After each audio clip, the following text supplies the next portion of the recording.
Hey ladies and gentlemen, welcome back to the channel. As always, it is Nick here, back with your day of the crypto news and analysis. And how is everybody doing?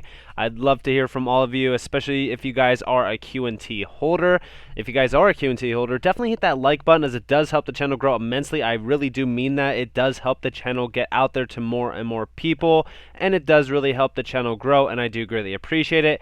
But honestly, guys, as you guys know, Q&T has been a little bit of a rough story, losing about it's been a significant percentage. We're actually going to chart it a little bit here shortly, but overall, the percentage down in the last week, almost even months now, has been rough since September. So, this one has been one of the ones that got hit the hardest, similar to AOBT. I just did an update on AOBT as well, kind of talking about that. And, a lot of these altcoins kind of look similar to this, where they hit their, pinnacle little bit of a topping point, if you will say, and then they pretty much just collapse.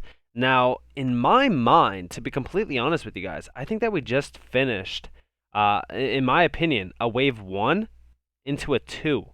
Now, is wave 2 finished? It could be. Realistically, we could still see some downside here.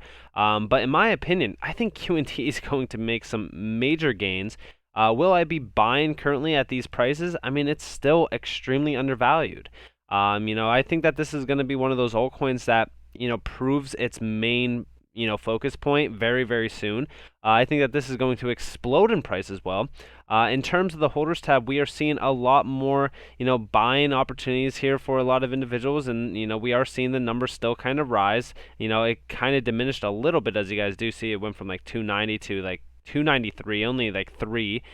So not too much accumulation happening in terms of the addresses being made, but overall, we are still seeing the price kind of stay around the point that it's been at for a very long time.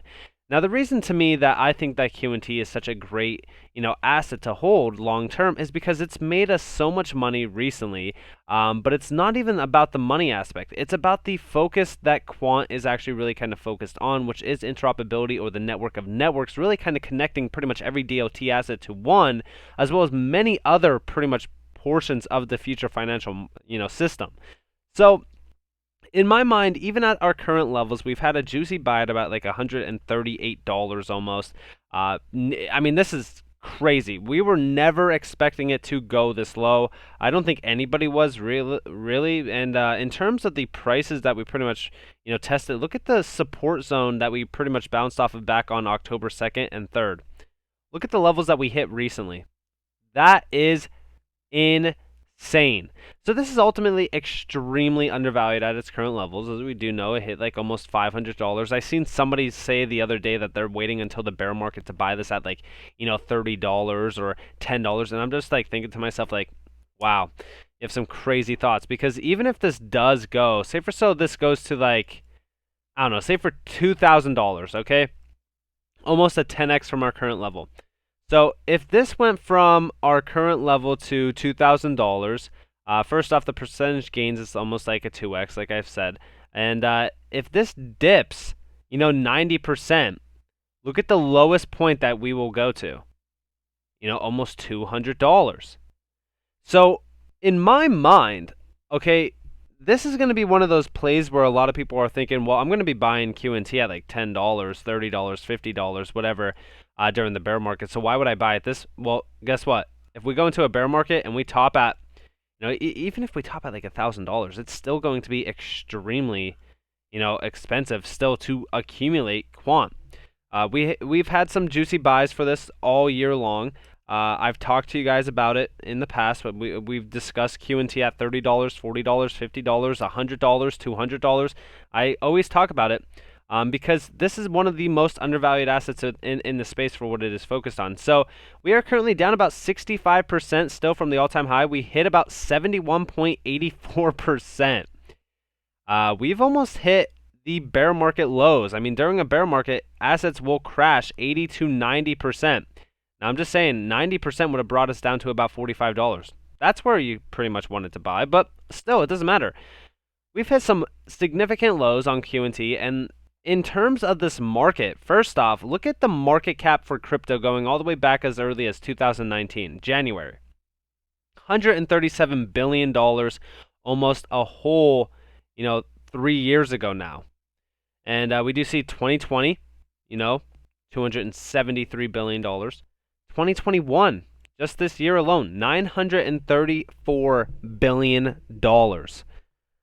So, I mean, in just 1 year, we went from 934 to 2.3, and we did hit about like $3 trillion this year alone. So it's crazy, in my opinion, on how early we still are in crypto. And QNT is one of those assets that, in my opinion, we are extremely early on because, first off, you got to understand the idea that, currently speaking on QNT, we aren't there yet in terms of the uses behind interoperability. We don't need interoperability just yet because crypto is not being utilized on a day-to-day scale the way that it's supposed to be. But interoperability is needed in terms of the background building. They're still going to need interoperability, and the number one choice for it is QNT. Now, with all of this in mind, we do see here, as long as QNT is behind ADA, it's undervalued. And the main focus behind this, I love how everyone compares said crypto against ADA. The reason why people are focused on comparing an asset to ADA is because ADA has delivered nothing but no substance. It's all hype, no substance. We've talked about this in the past. It's not me being a hater or anything like that. We've talked about this many times, even comparing it to HBAR. But it is the truth. If we hit $3,000, like I said, again, for all of those individuals that think, hey, I'm just going to buy QNT, during the bear market because it's going to be so cheap. This is why I buy. This is exactly why I bought from like $30 all the way up to like, $150. A 90% drop. Look at this. $285. That's still higher than the prices that we are seeing now. In fact, from our current prices to this level here is a difference of a 70% increase in price almost. So in my mind, anybody who thinks that, hey, the bear market's going to be the best time to buy this altcoin, and trust me, if I'm wrong and we're not in a bull market, that's totally fine as well. Like, listen, I'm not a fortune teller. I can't tell you guys if we are in a bull market or a bear market 100%, but all I know is that there is still a ton of altcoins that still haven't topped out. There is a ton of whale accumulation happening on Bitcoin. Bitcoin supply on exchanges is getting eaten up right now. We could see, a supply crisis happen where Bitcoin just skyrockets in price, and then that will lead us to the next pinnacle of alt season, which in my mind is still on. I think Q1 and Q2 of 2022 is going to be significant, and I do see QNT gaining some immense value. And of course, we do see here from Crypto Nerd, the difference between you, panic seller without doing your own research, and me plus other Quamfi fellas who have done the research about QNT is you are panic selling around $150 to $160. I'm even confused to sell QNT at $1,500 to $1,600. And it really is the idea of kind of fighting yourself. Like I've said that QNT is like a 10-year hold to like not even look back on. Like just buy it, hold it, don't even care about where it goes. Like I actually had savings like that I was saving. Yeah, I know, it's crazy. I was saving fiat cash. Like who does that? So I was like, you know what? Better store of value is in QNT. So, I threw that in QNT under around like $100. And I haven't looked back on it. I haven't even touched it. I didn't even think about selling it because I understand that QNT having 38,000 plus wallets, comparing it to BNB, Link, Shiba Inu, XRP, Dogecoin, even comparing it to, Bitcoin, it's crazy how early we are. Okay, and just so you guys know, you can pretty much find Bitcoin's holders tabs here. I mean, look at the total addresses. 39.6 million addresses. Active addresses 963.6 thousand. QNT is extremely early. In my mind, when we're looking at this graph, and shout out to Dread Bongo on Twitter, when we're looking at this graph, just look at that. I mean, that is just insane overall. So, realistically speaking, when I always say that QNT is a very early gem, it's because it truly is. For what they are focused on, it is massive. First off, check this out. If you're not buying QNT, what are you even doing? So this is from Swiss National Bank. They're talking more so about successful cross-border wholesale CBDC experiments.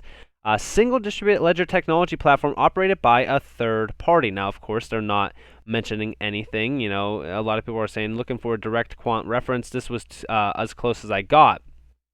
And in terms of things, we look at what Six Digital Exchange was doing, and we, kind of connected the dots here. We've always looked at, pretty much, QNT. We do see here, what do you think it'll take for blockchain interoperability?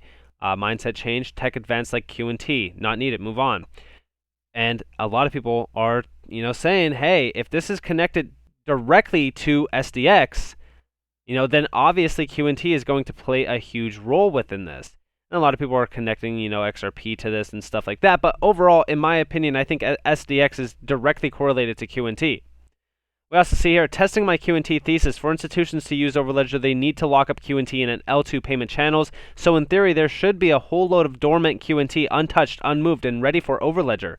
With this in mind, let's look at dormant circulation, 180 days of QNT. We see that since February 2020, dormant circulation has increased significantly by about 214%, and since November 2020, it has kind of fluctuated with no real significant moves. So why did it suddenly increase in February 2020? Well, let's look back at the timeline. Late 2019, the SIA Spunta DLT pilot was deemed a success. March 2020, it was announced that Spunta DLT would be deployed to all Italian banks. Near the end of October 2020, a final announcement noting full deployment to all Italian banks was complete. What does this chart say? Interestingly, we see a final jump in dormant circulation back in October 2020. But what is happening with dormant circulation now? Why isn't it increasing or increasingly like before? What's happening? Well, I suspect the small fluctuations are probably U.S. retail investors, or us retail investors in general. With regards to LAC chain, ODAP, and other institutional adoptions, something to keep in mind is that these are massive projects. They take time. In my opinion, we will see a swing in dormant circulation again once some high up executives sign off on Overledger. And like I said, the supply is getting eaten up on even QNT. Like we talk about the supply on Bitcoin, like QNT has less supply. And with all of the updates that we have been seeing, we look at back on their, vision, right? Here's Gilbert Verdian, who is the CEO, his overall vision. In parallel, we've been meeting financial institutions, enterprise clients, and even governments to connect to Overledger. Our vision is that the Overledger network is going to be a hub that connects the US, China, Latin America, Australia, UK, and Europe to interoperate digital assets and cross-border transactions. The future of this is absolutely massive. Now we also look back on what the BIS is talking about with this cross-border settlement using wholesale CBDCs. This was, pretty much their overall project Eura. Now a lot of people were talking more so about, QNT here.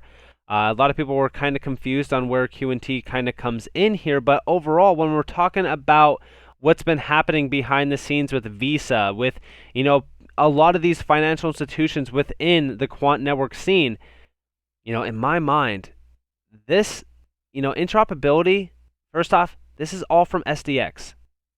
That is SDX logo up there. In my mind, this is all going to play a vital role in massive adoption. And of course, here's those connections to SDX with QNT. I know that they only tagged QNT and Bitcoin here, but again, there's been a lot of breadcrumbs within the QNT SDX sort of partnership, if you will. They've been talking about DLTs, they've been talking about cross-border payments, they've been talking about interoperability, they've been talking about CBDCs. In my mind, there's only really one good choice for that, and that is QNT for interoperability. This is mass interoperability. This is the network of networks. Okay? So understand that, sure, maybe there's not any sort of named partnership between the BIS with QNT. But in my mind, interoperability is going to be the heart and soul of the future financial scene, especially with cross-border settlement payments and, cross-border payments in general, or even, just the future of the financial scene. And the only asset that could truly solve the network of network interoperability concern is QNT. That's why I always say it's the network of networks. It truly is. Things are being built behind closed doors. things are being built behind the scenes, and all while things are being built behind the scenes, people are panicking. They're saying, "Oh my, the QNT is at $130. I gotta sell my portfolio. It's gone." Like, in my opinion, I don't trade QNT. Okay, I trade other alts. Okay, I hold other alts that I make money on. Like, for an example, Matic, moneymaker to me, up 11,000% this year, by the way. I was in at it was like around like less than 20 cents. Algorand, all right, another one that's very good to hold long term, but again, a lot of these assets I've already made money on, and I hold those assets to make money on. QNT is not a trading asset. I do not trade QNT. I do not sell QNT. I hodl QNT. People make fun of me because they say, "Oh wow, you're comparing it to Bitcoin. You think that this is the new Bitcoin?" Yeah, I do. You want to know why? Because Bitcoin right now, being the number one asset in this market currently, proves that this is not a utility-driven market. Bitcoin has little to no utility besides a speculative store of value. And speculative, I meant to say. I messed up, but it's all good. In terms of Bitcoin, there's no true utility case behind it. QNT has less supply than Bitcoin. And I'm not just going off of that to argue the point that it's going to be as big as Bitcoin at some point in time just because of the supply. No. I'm arguing that QNT is going to be much bigger than Bitcoin, actually, because of its use case and because of what it is focused on in terms of this scene and the industry that it's focused on. This goal alone from Gilbert Verdian should prove to you that the future of HBAR is massive. Okay?